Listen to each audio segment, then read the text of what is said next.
bienvenidos a mi canal Aprendemos de Todo. En este video vamos a ver las condiciones de un aprendizaje según David Ausubel. Recuerden que Ausubel desarrolla la teoría del aprendizaje significativo. Si quieren ampliar este conocimiento, pueden buscarlo en el canal, ¿sí? ¿A qué se refiere él con estas condiciones o también llamadas implicaciones o dimensiones que debe poseer un aprendizaje para lograr hacer un aprendizaje significativo? En primer lugar, la significatividad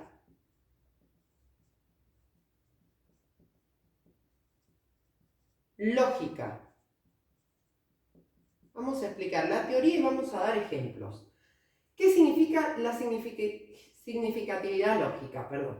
Es la coherencia en la estructura interna del material, secuencia lógica en los procesos y consecuencias en las relaciones entre sus elementos componentes, ¿sí? Ya voy a dar ejemplos. Es la coherencia en la estructura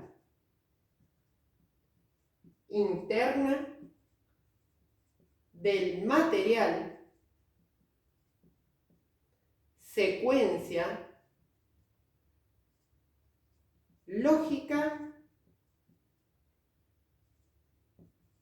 en los procesos y consecuencias en las relaciones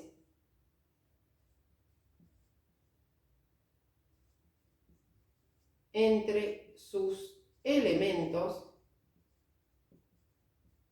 componentes. ¿A qué se refiere? Se refiere al material que vamos a trabajar con el alumno, los contenidos. Tiene que tener una línea coherente, ¿sí? Por ejemplo, si vamos a trabajar en didáctica de la matemática, bien, primero tengo que ver que el alumno sepa qué significa didáctica, ¿sí? ¿A qué nos referimos con didáctica? Y cuando hablamos de didáctica de la matemática, ¿a qué nos vamos a referir en la parte de la acción, de la práctica del docente, ¿sí? Entonces, esa coherencia es muy importante porque el aprendizaje significativo se produce cuando el alumno logra relacionar conocimientos previos con nuevos conocimientos. Esa relación, esa neuroplasticidad que se le dice en la relación de procesos cognitivos o conocimientos, es muy importante para que sea significativo. La significatividad psicológica.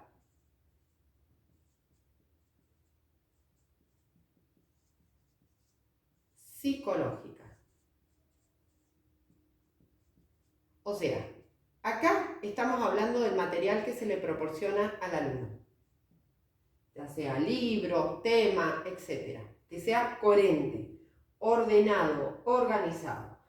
La significatividad psicológica se refiere a los contenidos que sean comprensibles desde la estructura cognitiva que posee el sujeto que aprende.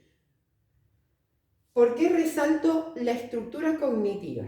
Porque si yo, por ejemplo, le doy clases a un alumno de tercer año de secundaria y mi vocabulario es muy académico, muy superior a los conocimientos que el alumno posee, lógicamente no me va a comprender.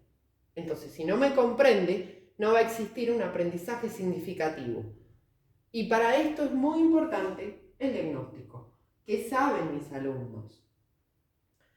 Que sus contenidos sean comprensibles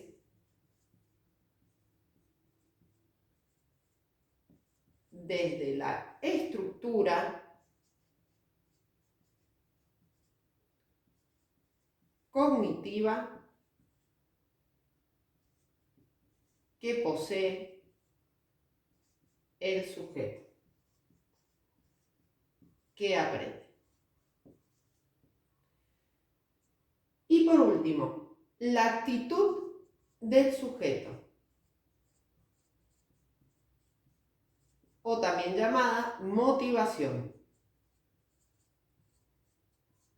Es decir, siempre que existe un proceso de enseñanza, no significa que va a existir un proceso de aprendizaje.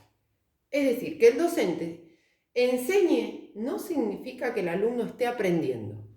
También tiene que ver con esta significatividad lógica, psicológica propia del alumno, ¿sí? Y del orden del material. ¿Por qué el orden del material? Porque si yo sé qué sabe el alumno, puedo organizar ese contenido que le voy a enseñar. Y de la motivación, o sea, de la competencia, del saber que el alumno tenga en su actitud, quiero aprender, no quiero aprender, no me atrae esta materia. Entonces ahí es donde entra el docente, motivarlo con estrategias de aprendizaje. Es la disposición para el aprendizaje del alumno. Bien, son las 3 condiciones, según Ausubel, que tiene que cumplir un contenido para que se produzca un aprendizaje significativo. Si te sirvió, comparte, regálame un me gusta y suscríbete. Si tienes alguna duda, puedes dejarla en los comentarios. Gracias.